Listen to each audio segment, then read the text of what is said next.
Eu gostaria que você falasse sobre autoconhecimento, a importância do autoconhecimento e do desenvolvimento pessoal na inteligência emocional, no que tange o relacionamento não só entre casais, mas um relacionamento social, um relacionamento familiar, um relacionamento profissional.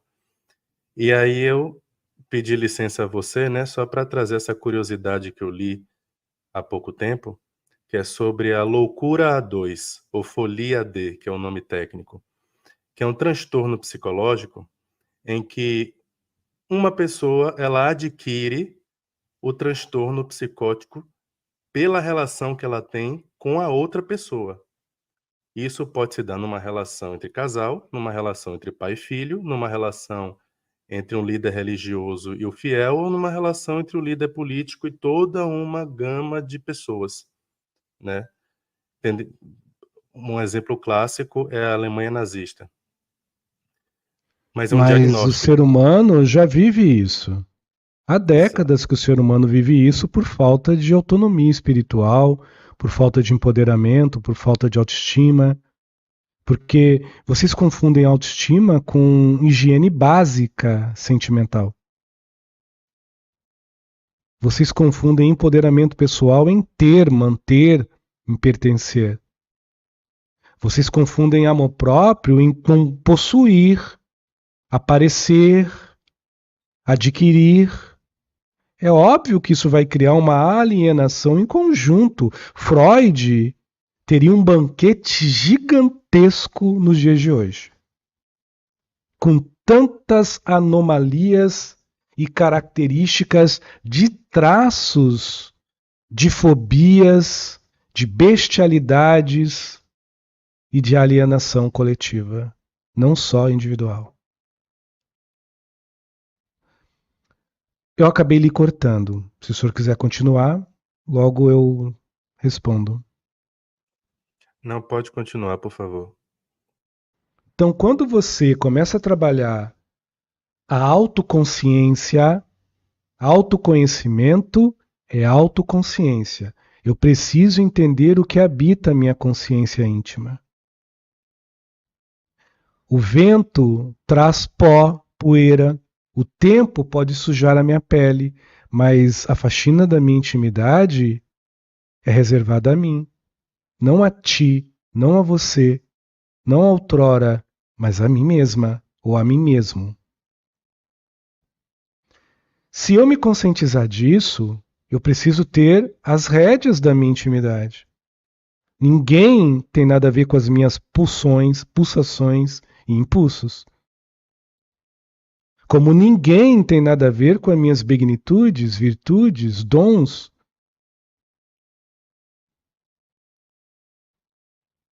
Ninguém tem a ver com as minhas características, singularidades, traços, tranjeitos e declínios.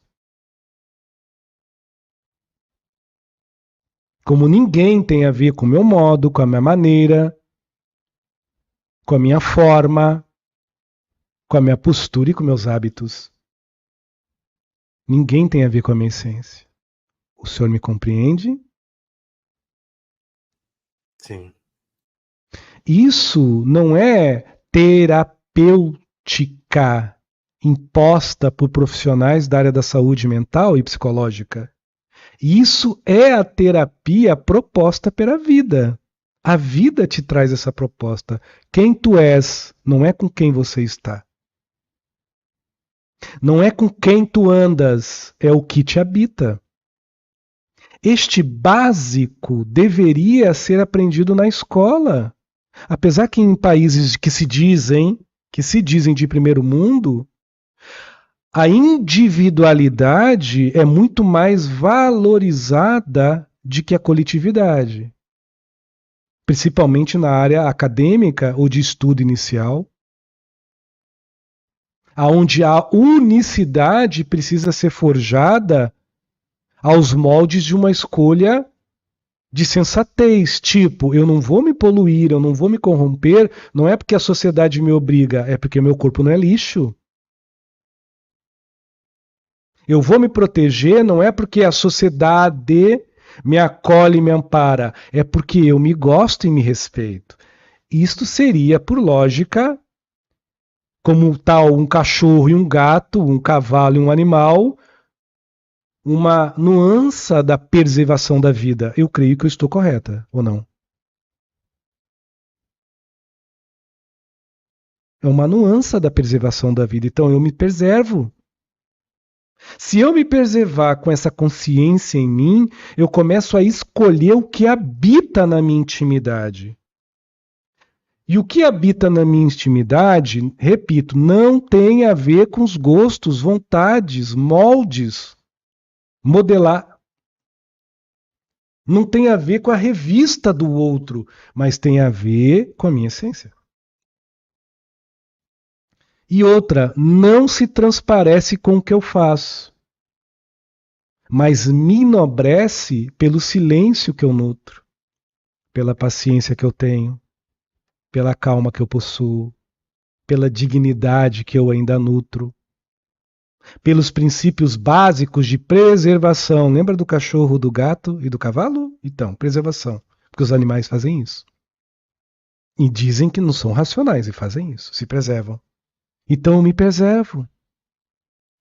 Se eu começar a fazer esse exercício básico de educação no que eu penso, no que eu sinto e de como eu me emociono, a sociedade ao teu derredor vai lhe temer. Pelo um simples detalhe, você vai deixar de ser conveniente à futilidade. Você vai deixar de ser conveniente às coisas pífias. E outra, há uma tendência muito grande de você rir do nada, rir por nada e ser alegre por si só. Isso numa sociedade carente é como se você fosse um alienígena, um extraterrestre. É estranho ver uma pessoa que não precisa de aplausos para ela já ter dentro de si uma orquestra inteira, sinfônica, não de vaias, mas de pedidos de quero mais, de pode mais. E outra, o que mais incomoda é que ela não demonstra orgulho e tem paz. Ela não força a vaidade, mas está sempre calma. Ela não luta pelo espaço do egoísmo, mas aonde ela está, marca sua presença. Que magnetismo! Isso é incomodativo. É radioativo até, me força a falar e a dizer. O senhor entende, moço? Entendo, Padilha.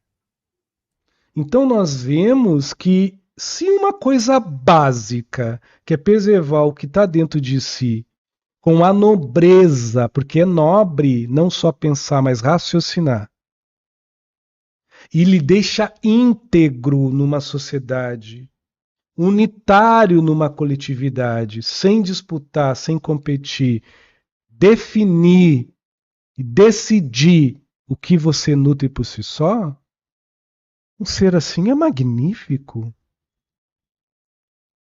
É digno de aplausos, porque as árvores batem palma para alguém assim, as nuvens se chocam por alguém assim, as estrelas se iluminam e piscam por alguém assim, o sol irradia por alguém assim, a lua irradia. Óbvio que alguns mais afoitos vão dizer, mas Padilha, isso que você falou é para qualquer um. Sim. Mas só esse tem a delicadeza de crescer pelo que é simples. E só esse tem a grandeza de se enobrecer para o que é singelo e sutil. Ele não precisa ver, ele já enxerga. Ele não precisa pegar, ele sente. Ele não precisa saber, ele se supera.